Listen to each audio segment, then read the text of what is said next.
Hey, what's up everybody, it's Charles and welcome you guys to another episode of the Dreamerspro Show, where we cover everything from sports, hot topics, classic debates, entertainment, and we give you guys a fresh perspective on things and how we see them. And today we got a pretty interesting episode for you guys that we want you guys to stick around for. But before we get into it, please make sure you go ahead and like this video and subscribe to the channel now. Today we're going to be talking about Kyrie Irving.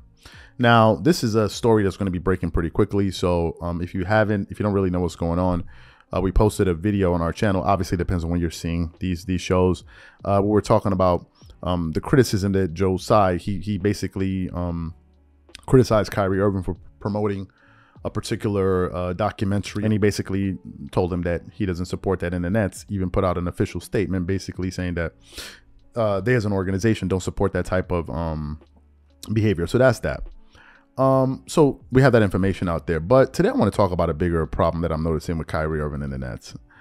I think it's time that Kyrie Irving considers demanding a trade from the Brooklyn Nets to go play for another organization, to be quite honest with you. Let me tell you why.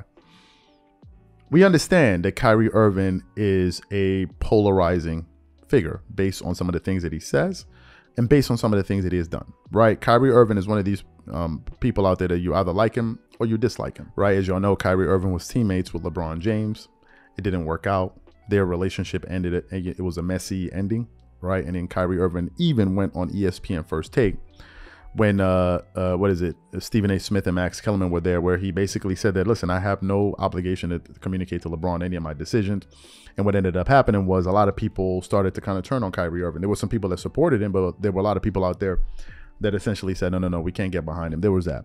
Then there was a situation that occurred in in Boston when he was there, and initially he was there and he said that he wanted to play for the team, and then he said, I'll stay if you have me, and obviously it ended up not working out. And every time he goes to that arena, he's turned into like a polarizing figure, right? So you have that.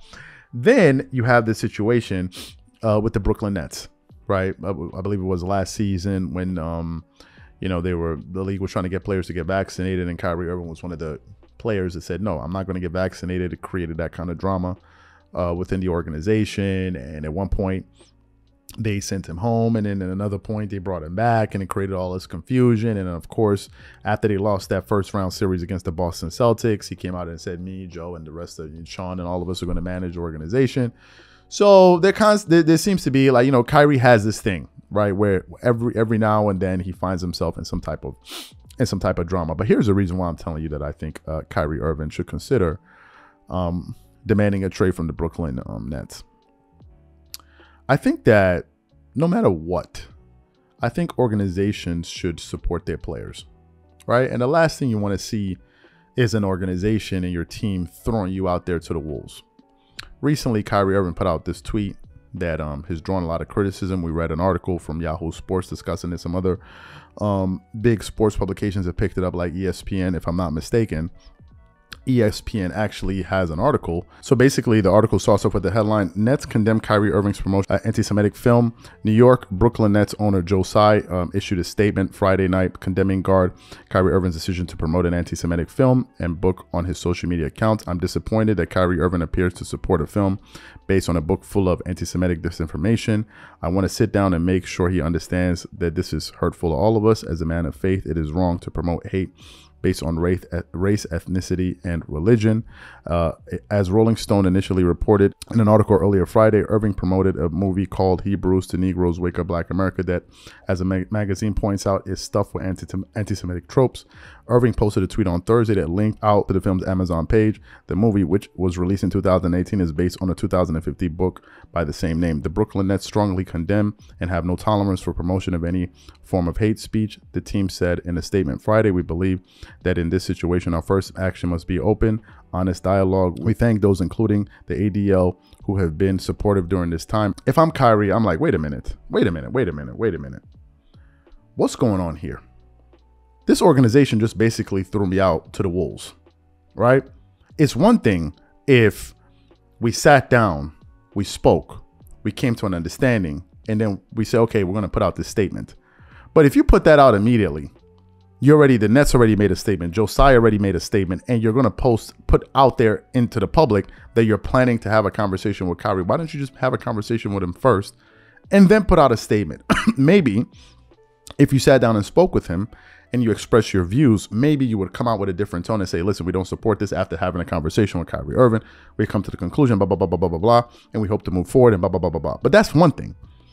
In this particular instance, excuse me, the total opposite happened. They already put out their feelings about the guy.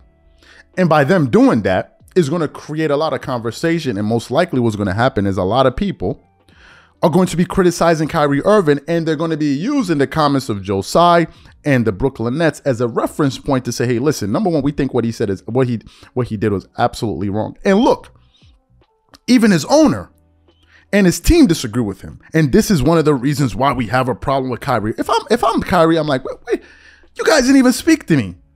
You didn't even have a conversation. You don't even know what was going on in my mind when I did. You didn't even have none of that. So if I'm him, I'm like, why would I want to continue being a part of this? I mean, listen, we all know that the Nets are a mess. They have no real clear leadership structure in place. Obviously Kevin Durant understood this. It was one of the reasons that he wanted the hell up out of there. You saw James Harden got there, stayed for a little bit, and was like, wait, these people don't even know what the hell they're doing. Excuse me, they don't even know what the hell they're doing. I got to get the hell up out of here. He went to go play with, He go play with the Philadelphia 76ers and the Nets. Think about it. The Nets traded for Ben Simmons. Who in their right mind thought that was a good trade? But nevertheless, they traded away James Harden for Ben Simmons, right? So you can see the exchange of value there. I don't know what they were thinking. And now you have this situation. If I'm Kyrie Irving, man, I'm like, yo, listen, if this is how you guys feel about me, man, if this is what you guys are going to be doing to me, then there's no need for me to be here. I don't need to be here, really.